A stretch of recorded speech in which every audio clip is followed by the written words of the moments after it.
वेगवेगळ्या अलंकारांनी गणपती बाप्पाची मूर्ती सजवण्याचं काम अंतिम टप्प्यात आलेलं आहे। रत्न अलंकार चढवलेल्या गणपती बाप्पांना मोठ्या प्रमाणात मागणी असून 100 प्रकारच्या गणपती बाप्पांच्या मूर्त्या जळगावच्या बाजारात उपलब्ध आहेत। जळगाव जिल्ह्यासह राज्यात या मूर्तीला मोठ्या प्रमाणात मागणी असल्याचं दिसून आलं।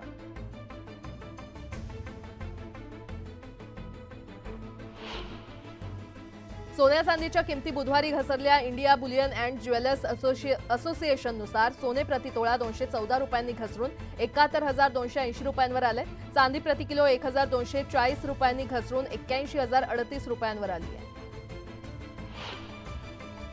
गणेशोत्सवाच्या काळात अनेक पालक आपल्या मुलाबाळांसह गावाकडे जात असतात, त्यामुळे या काळात विशेषतः शालेय विद्यार्थ्यांच्या परीक्षा न घेण्याची मागणी पालकांनी शालेय शिक्षण मंत्री दीपक केसरकर यांच्याकडे केली आहे।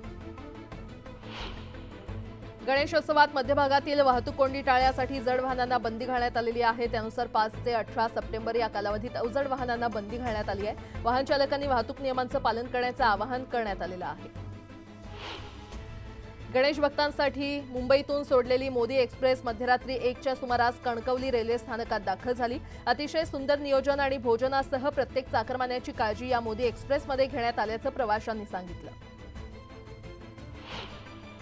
गणेशोत्सवानिमित्त कोकणात जाणाऱ्या चाकरमान्यांना टोल माफीचा निर्णय देण्यात आलेला आहे। 5 सप्टेंबर ते 19 सप्टेंबर दरम्यान टोल माफी असेल। पोलीस वाहतूक पोलीस आणि परिवहन विभागाकडून भाविकांना पासेस दिले जाणार आहेत।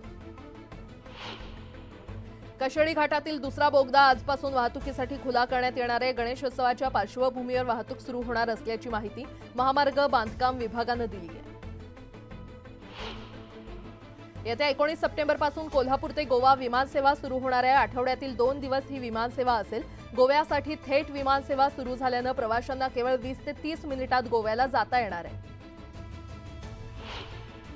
अधिकाऱ्यांना 3 सप्टेंबरपर्यंत महामार्ग सुस्थितीत करण्याचे निर्देश दिले होते। त्यानंतर ठेकेदार कंपन्यांनी खड्डे भरणं आणि डांबरीकरणासाठी कंबर कसली होती। मात्र काही दिवसांपासून पडणाऱ्या पावसामुळे हे काम वाया जात आहे आणि या परिस्थितीमुळे गणेशोत्सवात कोकणात जाणाऱ्या प्रवाशांच्या मागील दगदगीचं शुल्क काष्ठ आजही कायम आहे।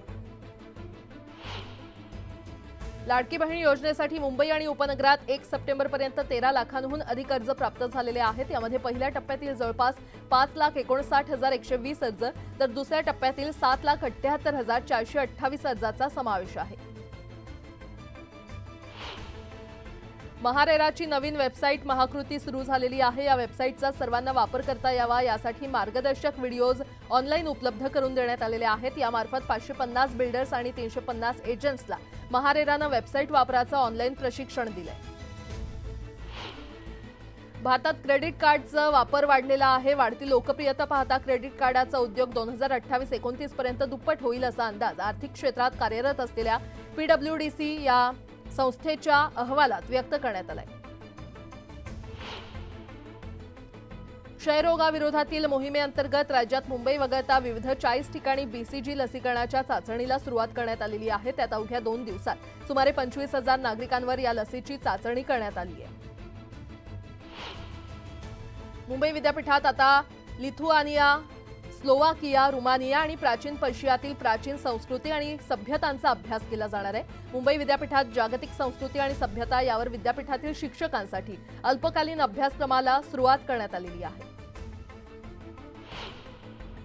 46,000 पदवीधर आणि पदवी घेतलेल्या उमेदवारांनी हरियाणातील स्वच्छता कर्मचारी या पदासाठी अर्ज केलेले आहेत। यावरून हरियाणा आणि देशातील बेरोजगारीचं भयाण वास्तव समोर येतंय। राज्यातील कनिष्ठ महाविद्यालयीन शिक्षकांच्या मागण्यांबाबत आश्वासन देऊनही सरकारकडून काहीच अंमलबजावणी होत नसल्यानं महाराष्ट्र राज्य कनिष्ठ महाविद्यालयीन शिक्षक महासंघानं यंदाचा शिक्षक दिन हा अन्याय दिवस म्हणून पाळण्याचा निर्णय घेतलाय। प्रत्येक तालुक्यात या दिवशी सरकारच्या निषेधार्थ धरणे धरून तहसीलदारांना निवेदन देणार असं महासंघानं सांगितलंय। आता एक सविस्तर बातमी। गणेशोत्सवानिमित्त कोकणात जाणाऱ्या चाकरमान्यांसाठी खुशखबर आहे। चाकरमान्यांसाठी टोल माफी करण्यात आलेली आहे। त्यामुळे चाकरमान्यांना काहीसा दिलासा मिळणार आहे। 5 सप्टेंबरपासून 19 सप्टेंबरपर्यंत टोल माफी असणार आहे आणि स्थानिक पोलीस, वाहतूक शाखा आणि परिवहन विभागाकडून कोकणात जाणाऱ्या भाविकांना पासेस दिले जाणार आहेत।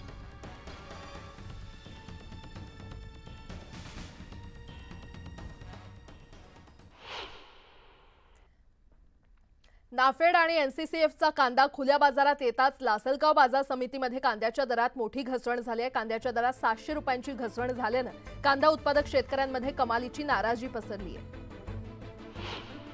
कर्मचारी भविष्य निधी संघटनेद्वारे देण्यात येणारी EPS 95 पेन्शन येत्या जानेवारीपासून देशातील कोणत्याही बँकेच्या कोणत्याही शाखेतून मिळू शकेल अशी घोषणा मनसुख मांडवीय यांनी केली आहे।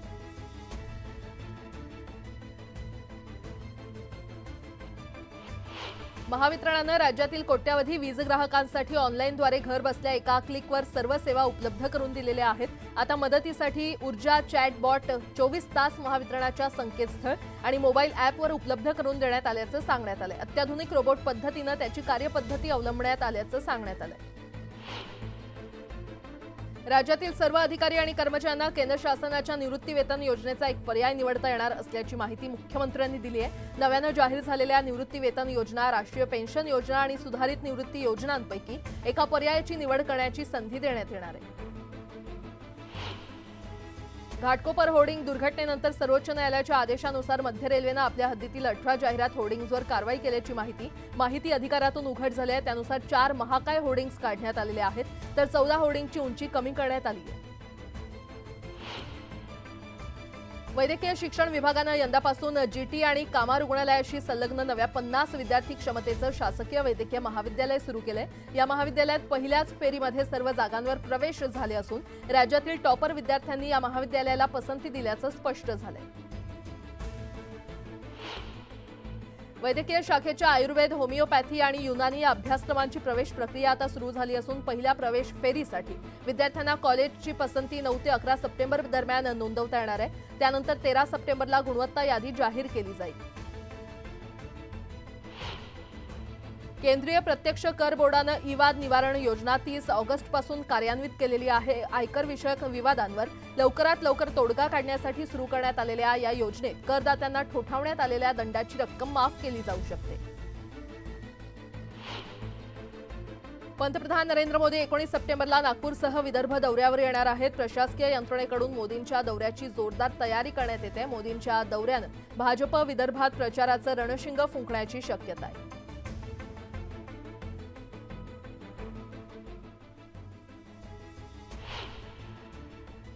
आता एक मोठी बातमी, महायुती सरकारचा ड्रीम प्रोजेक्ट असलेल्या शक्तीपीठ महामार्गाला अखेर ब्रेक लागलाय। शक्तीपीठ महामार्गाच्या भूसंपादनाची अधिसूचना रद्द करण्याचा निर्णय महायुती सरकारनं घेतलाय। अधिसूचना रद्द करण्यासाठी मुख्यमंत्री यांच्याकडे प्रस्ताव सादर करण्यात आलाय, तर 12 जिल्ह्यांमधील शेतकऱ्यांचा वाढता विरोध लक्षात घेता शक्तीपीठ महामार्गाचं भूसंपादन सरकारनं थांबवलं होतं। आता अखेर ही अधिसूचना रद्द करण्याचा निर्णय सरकारनं घेतलेला आहे।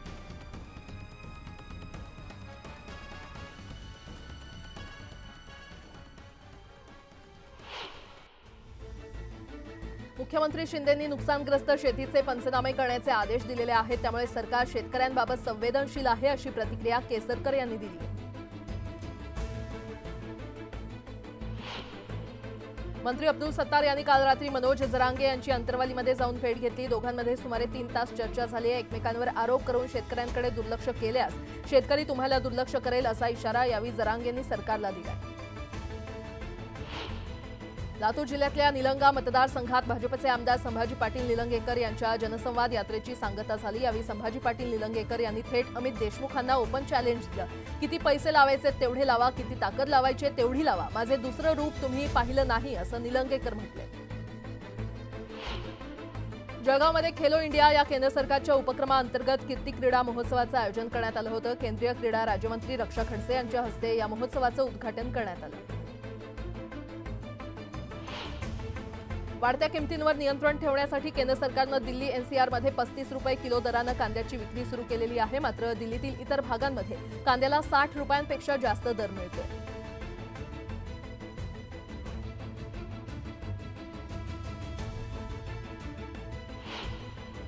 मध्य प्रदेशातील अशोकनगरमधून एक धक्कादायक व्हिडिओ समोर आलाय। या व्हिडिओमध्ये एक 24 वर्षांचा तरुण छातीत दुखत असल्याची तक्रार घेऊन डॉक्टरकडे गेला होता। यावेळी तो डॉक्टरांच्या घरासमोर बाकावर बसून वाट पाहत होता आणि यावेळी त्याला हृदयविकाराचा झटका आला आणि त्याचा मृत्यू झाला। ही संपूर्ण घटना जवळच असलेल्या CCTVमध्ये कैद झाली आहे।